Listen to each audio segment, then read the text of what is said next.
और इस वक्त की बड़ी खबर क्या है वो आपको बता दें। रूस में इस वक्त की जो सबसे बड़ी खबर है वो ये कि समंदर में रूस ने मिसाइल टेस्ट किया है।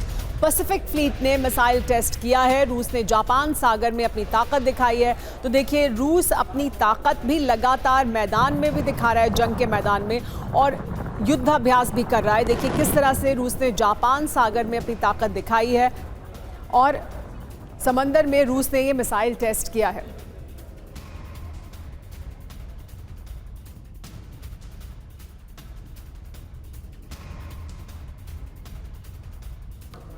एक और बड़ी खबर आपको बता दें, रूस ने यूक्रेन पर बारूदी प्रहार किया है। डोनेस्क में फैब 3000 बॉम्ब से हमला किया गया है। यूक्रेनी सैन्य पोस्ट पर ये बम बरसाए गए हैं रूस द्वारा। तो देखिए रूस ने कैसे डोनेस्क में फैब 3000 बॉम्ब से हमला किया है। ये जो बम बरसाए गए हैं, ये दरअसल यूक्रेनी सैन्य पोस्ट पर हमला किया गया था, उसमें इस्तेमाल किए गए हैं ये बम। नेटो के देशों को रूस ने सख्त चेतावनी दी है। पुतिन के करीबी निकोलाई पेट्रुशेव ने बयान दिया है, जंगी साजिश का विनाशकारी जवाब देंगे हम, ये कहा है पेट्रुशेव ने। तो देखिए, पुतिन के करीबी हैं निकोलाई पेट्रुशेव और उन्होंने बड़ा बयान दिया है। उन्होंने ये कहा है कि जंगी साजिश अगर की जाएगी तो उसका हम विनाशकारी जवाब देंगे।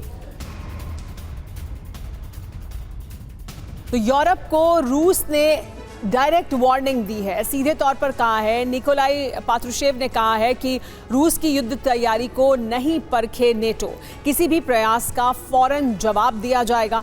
रूस की तरफ से जो जवाब होगा वो यूरोप के लिए विनाशकारी होगा।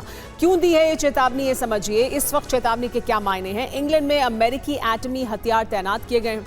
फ्रांस और जर्मनी यूक्रेन को हथियार दे रहे हैं। नॉर्वे ड्रोन और हथियार खरीद रहा है यूक्रेन को देने के लिए और अपनी ताकत को बढ़ाने के लिए।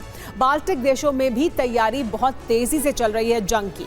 ऐसे में ये बयान दिया गया है। रूस की चेतावनी लेकिन गंभीर क्यों है, वो इसलिए क्योंकि निकोलाई का बयान पुतिन का संदेश समझा जाता है, क्योंकि वो पुतिन के बहुत करीबी हैं। निकोलाई पात्रुशेव पुतिन के करीबी होने की वजह से अगर कुछ कहते हैं तो उसे समझा जाता है कि दरअसल ये पुतिन की सोच है जिसके बारे में वो बोल रहे हैं। और निकोलाई पेट्रुशेव ये कह रहे हैं कि यूरोप को, नेटो को परखने की जरूरत नहीं है किस तरह की तैयारी रूस कर रहा है जंग के लिए।